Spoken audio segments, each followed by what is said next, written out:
दंडनाचरे सामाजिक नाटक परिवेशन को नहीं लगी रही द्वंद्व दूर है आ मात्र किछि दिन पर हेबापई जाउछि गंजाम जिलार प्रसिद्ध दंडयात्रा। दंडयात्रा किभली नृत्य गीत परिवेशन हेब कलाकारंको पोशाक किभली रहिबो एने एसओपी जारी करिछि ब्रह्मपुर महानगर निगम। चलित वर्ष दंडयात्रा अश्लील नृत्य संपूर्ण बारण करा जायछि। पारंपरिक धार्मिक कथावस्तु को नहीं सामाजिक नाटक करा जाई परिबो, किंतु नाटक मझिरे आधुनिक गीत अश्लीलता को प्रवेश कराइबे नाही। सेहिपरि वन्य जंतु को स्टेज उपरे प्रदर्शन करिपरिबे नाही। कलाकार माने ड्रेस पिंधि शालीनता रखिबे। एहा सहित ओडिसी संबलपुरी सचेतनतामूलक नृत्य करिपरिबे कहउछन्ते कमिशनर एवं जेउ माने एसओपी पालन करिबेनी सेमानक विरोध रे अपराधिक मामला रुजु कराजिबो। जो माने दंडयात्रा आयोजन करिबे सेमाने पुलिस ठारू अनुमति नहीं समस्त प्रकार नीति नियम को पालन करी यात्रा आयोजन करंतु बोली कहछन्ती ब्रह्मपुर एसपी। जिला प्रशासन पक्षरु जारी होइतिबा एसओपी को मानी यात्रा करिबो बोली प्रतिक्रिया रखछन्ती गंजाम जिला दंडनाच महासंघ सभापति ब्रजसुंदर मलिक।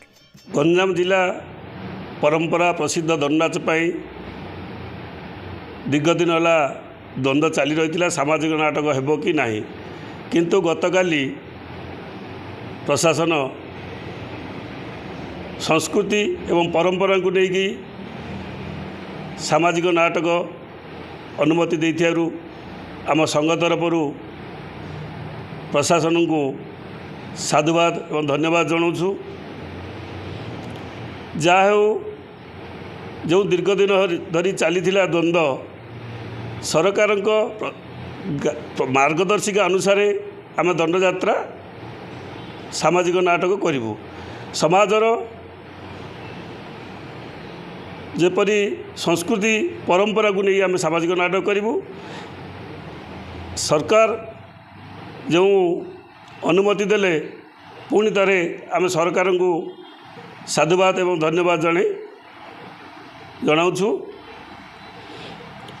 जहाँ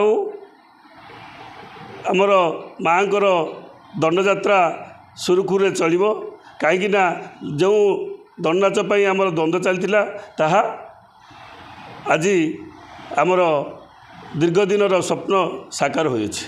गत किछि दिन धरी सामाजिक नाटक परिवेशन को नहीं लगी रही द्वंद्व दूर हेबा परे प्रशासन को धन्यवाद देछन्ती कलाकार और दंडनाच कमिटी और विभिन्न संघ कर्मकर्ता।